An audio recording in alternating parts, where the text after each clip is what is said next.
tous, aujourd'hui nous allons parler meringue. La meringue est une confiserie très simple, composée de blanc d'œuf et de sucre. Elle demeure tout de même un pilier de la pâtisserie.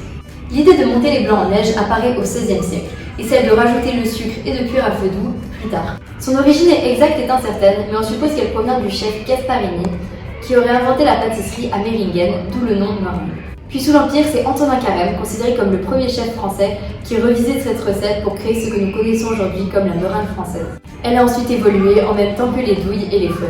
Il existe donc 3 types de meringues qui s'étendent sur l'Europe de l'Ouest, la meringue suisse, la meringue italienne et celle que nous allons effectuer aujourd'hui, la meringue française.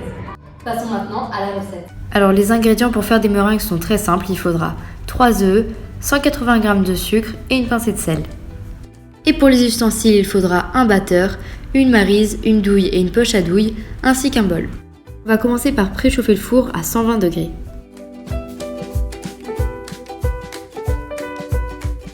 La première étape va être de précautionneusement séparer les blancs des jaunes. À ce moment-là, il va falloir faire très attention parce qu'il ne faut surtout pas de jaune dans le blanc, sinon on va avoir beaucoup de difficultés à les monter en neige.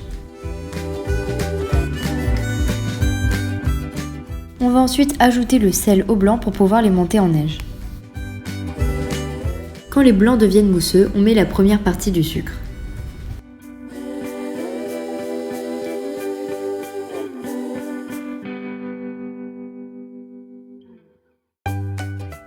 On peut ensuite ajouter progressivement le reste du sucre et continuer à battre jusqu'à ce que le mélange devienne bien ferme. Pour savoir si nos blancs sont prêts, il faut soulever le batteur et regarder si le petit bec au bout est suffisamment solide et tient tout seul. On va maintenant venir transvaser notre pâte dans la poche et on peut également s'aider d'un verre dans lequel la poser et où ce sera plus pratique pour remplir. Et enfin, on vient délicatement les pocher sur une plaque avec du papier sulfurisé.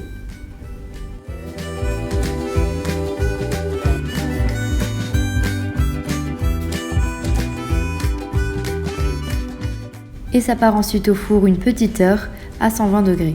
Après, on peut prendre la liberté de monter ou descendre la température du four si on le connaît bien. Dès la sortie du four, on peut décoller les meringues et les poser sur une grille pour qu'elles sèchent. Et on obtient ensuite de très belles meringues bien croustillantes et bien dorées.